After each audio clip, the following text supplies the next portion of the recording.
Alright, so this topic had started to make the rounds on social media the past few days. We've been kind of late on this, so I apologize, but what I wanted to do was go over to Elliotte Friedman's recent comments in regards to Toronto Maple Leafs superstar forward Mitch Marner and the idea of him getting traded to Vegas. Now, this, of course, has been percolating the past few days, so you've probably seen it already, but with this Elliotte Friedman thought in mind, what I wanted to do was go over onto the hockey news, because a few days ago, Julien Gaudreau went out there and posted about this and wrote about, from the Vegas perspective, what this could mean. Take a look at this article, it'll be linked in the description below. Elliotte Friedman name drops the Golden Knights as a possible destination for Mitch Marner. If you go down in this piece, the article cites the same audio that we had heard from the Leafs Morning Take podcast, where Elliotte Friedman said that the Vegas Golden Knights could be a possible candidate for Mitch Marner. Marner, of course, is in a tough spot because he's a superstar caliber player whose contract is going to expire a year from now, who has really underperformed in the postseason, and who could use a significant change of scenery. With the core four in Toronto potentially blowing itself up over the next few months here, Marner's name has been the primary one when it comes to which one is going to go first. Which of the four pillars of dominoes is going to fall first? Of course, it's really only two that we're projecting are going to get traded. Matthews and Nylander are going to stay, but either way, when it comes to Marner, Vegas being listed as one of these teams to be in on him is not too surprising.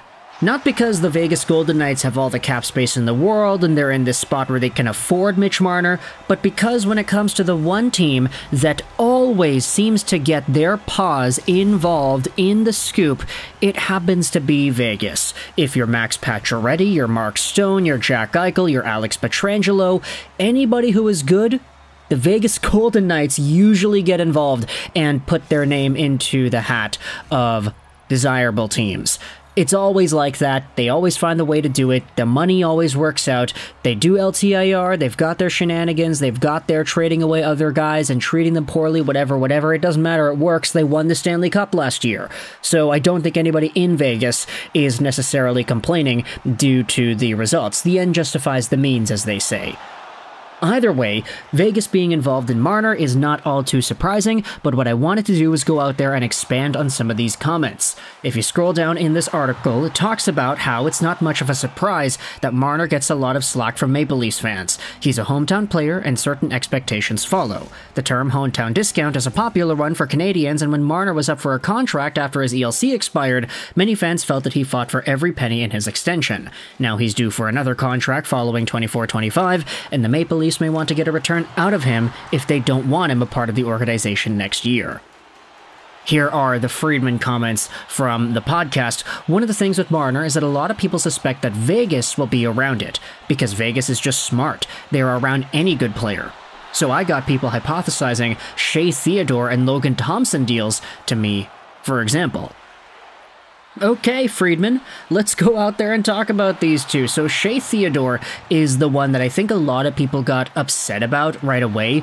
A lot of Maple Leafs fans said, okay, wait a minute, if it's Theodore coming over for Marner, we're just not going to trade Marner. Sorry, Theodore's not that good. He's not this, he's not that, he's whatever. And I saw that sentiment way too much, I feel, on Toronto Maple Leafs social media fan discourse. It's very odd how prevalent the Shea Theodore is not good enough to get traded for Marner conversation was. The first tweet that went out there and talked about this, editor-in-Leaf said, "I just want to say I would rather fold the franchise and never watch hockey again than trade Mitch Marner for Shea Theodore and a late first." And then you had JD Burke go out there and say, do people not realize how good Shea Theodore is? Now, just to remind everybody, this other Leafs fan went out there and said, Shea Theodore has been mentioned in Norris Trophy conversations before. And the 38 replies indicate that a lot of Leafs fans say, yeah, no, I don't really think he's that good anymore.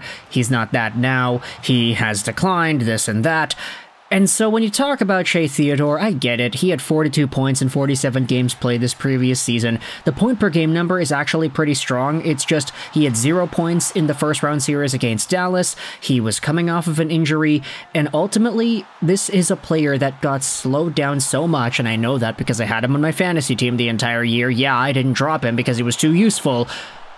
Theodore is a very strong defenseman, and I think in Toronto, if you wanted to rely on him to be a good 1A or a 1B alongside of or behind a Morgan Rielly, you actually would be going places with that kind of an asset. Not to say that Shea Theodore is going to be a 100-point Mitch Marner caliber superstar, but Shea Theodore, when he is on his game, can compete. He can be in that same tier, just barely squeaking in with the parties of Miro Heiskanens and the Rasmus Dahlins and the Foxes, and you can say the McAvoys and them. That group of defensemen, I'd say, Shea Theodore is very well capable of being inside of it. It's just a year where he only plays 40 games definitely makes it a lot more difficult to say that. Now, the other player that is mentioned here, Logan Thompson, very good upgrade in net as well. I mean, Logan Thompson would be automatically better, I'd say, than the other two guys that were in Toronto. Joseph Woll you could debate, but the problem is with Woll, he is young and he was going through injury trouble, so it's difficult to really label down. Ilya Samsonov, though, yeah, bar none, 100%. Thompson would be better than Sammy. He had a .908 save percentage this season in the regular season and a .921 in the postseason. Thompson, alongside of Adin Hill, for some reason Vegas just knows how to acquire and develop goaltenders. They don't even need to draft them. They just need to sign them, trade for them, whatever, and then they become great. It's a pretty consistent pattern with Vegas, and Logan Thompson, as young as he is already good enough, I would say, to maybe handle a 40-45 game split on a season with Joseph Woll. Not to say that Marner for Thompson would be an equal valued trade, you'd have to add some extra stuff on top of that, but ultimately these two guys make the Maple Leafs better, I'd say, compared to what Marner and his entire, let's just say, controversy is going to bring instead. The article goes out there and says that these two players that Friedman mentioned do make sense. The extension given to Noah Hanifin makes Theodore expendable, and the Golden Knights have more confidence in Adin Hill to be the goaltender for the most important games. Financially, the move for Marner would be a bit difficult for the Golden Knights, but he would be a great addition. A career high of 99 points and 69 assists would bring an element to the Vegas Golden Knights team that they have never really had in the past. His playmaking ability and creativity could unlock the offensive potential of Jack Eichel. So, ultimately, I'd say that this thought process is fair. I do like it for both sides. It's just, I'm pretty intrigued as to why a lot of fans seem to underrate Shea Theodore, you know? I get it, for as much as Mitch Marner garners hate in Toronto, it seems like a lot of people are having a difficult time expressing what they would be okay to give up, or not give up, excuse me, to receive in a Marner trade. It seems to be like a lot of fans want the moon and the stars here, which I get it, you know, Marner is a superstar caliber guy, but at some point you gotta recognize there are other good players on other teams too that may not have the same 99-point upside like Mitch had displayed the past few years. Just because this defenseman is not Cale Makar or Quinn Hughes doesn't mean he's not as valuable. Shea Theodore is a very good player, so him being involved, Logan Thompson being involved, they make sense here, but ultimately it depends on what the extra sweeteners would have to be, what the extra assets are that you would have to receive in Toronto's case, because 1-for-1, Marner for Theodore, Marner for Thompson, probably not going to get it done. You're going to have to add some extra stuff if you're Vegas, but either way, that's the idea that Friedman tossed out there that everyone has been talking about lately. Let me know your thoughts in the comment section below. If you're a Toronto Maple Leafs fan, or if you're a Vegas Golden Knights fan, how do you feel about this idea? Mitch Marner to Vegas for some of this stuff, 1 or 2 of these players and some extra picks on top of that. How do you feel about the fit here? Do you think Marner could play well in a Vegas Golden Knights system? Do you think that this coaching staff will get him to start hustling and bring in his A game when the games matter the most? The Golden Knights, unlike the Toronto Maple Leafs, have a ton of playoff experience in the past few years. It's kind of unbearable.